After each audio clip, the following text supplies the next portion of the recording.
right, hello wine drinking people. Today is Thursday, the 15th of November, and I get around the holiday seasons, I start to think about, my friends in the wine business, and people often ask me what my favorite wines are. Those are the ones my friends make, and I can't think of somebody that was a better friend of the Wine Watch than Vincenzo Abruzzese of Valdicava. We have done events with Vincenzo in my home.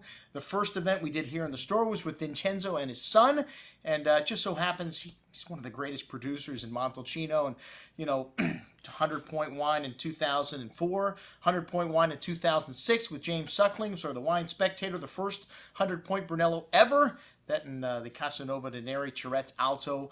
Very different wines. Vincenzo's, Valdicava started in 1967, one of the original members of the consortium, before all these big producers, Frescobaldi, Castello Giocondo, before Banfi, and this was, very traditional estate, even though, there's a lot of money that came into this area with these big producers. Valdicava kind of plugged along and followed the course of Bionda-Santi like so many of these early producers did. That was the only person that really, showed any quality of any kind, any merit in this area a long time ago. And when you look at the history of Montalcino, really, in terms of making great wines, it wasn't until the 80s that this area really started to pick up. The 60s and 70s, yeah, sure, some of the first signs of quality were there, but the 80s and 90s, man, you just saw a lot of people emerge from Montalcino making fabulous wines, one of the greatest expressions of Sangiovese on earth, in this Sangiovese varietal. A lot of people would compare it to Pinot Noir. Sangiovese does have a lighter color. Vincenzo gets great color out of his Sangiovese because he crops it at a very low yield. He's got several different clones of Sangiovese on the property and several different soil types. The oldest vineyard is the Madonna del Piano vineyard, a little mound in the middle. To the left is the Caparzo La Casa vineyard. To the right is Valdasuga, and then you have Madonna del Piano, planted in the 70s, and fantastic single vineyard wine. They only make 500 cases of this wine, and only 2,000 cases of the Brunello, and 2,000 cases of the Rosso di Montalcino, which is what we're leading with on this offering, the 2009, which is a fabulous vintage in Montalcino, all over Europe, pretty much. This wine has lovely, ripe cherry fruit to it. Just look at the color on that.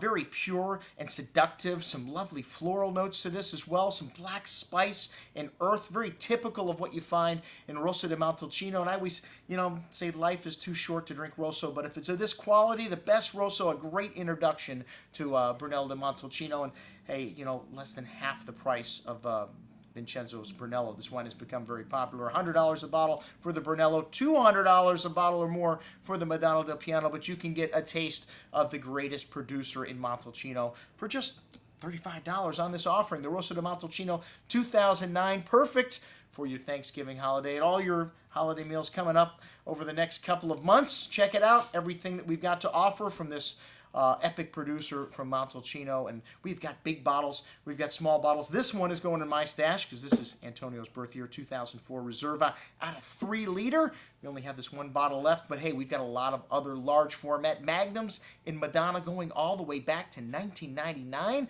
Let me throw another one of those in my stash before we run out of that. A legendary vintage, starting to drink nicely, but Vincenzo always says he guarantees his wine for your whole entire lifetime. And hey, if it's a bad vintage, he doesn't make it. 2002, he made no Brunello, no Madonna, so approximately 4,000 cases of Rosso di Montalcino, which the Wine Spectator rated 78 points. We sold 50 or more cases. Absolutely incredible wine. That's what you get from great producers. Great wines, even in difficult vintages, but in great wines like 2009, we'll just Rosso di Montalcino. I'm your host, Andrew Lamposoni, signing off for the Wine Watch, saying remember, always drink the good stuff first.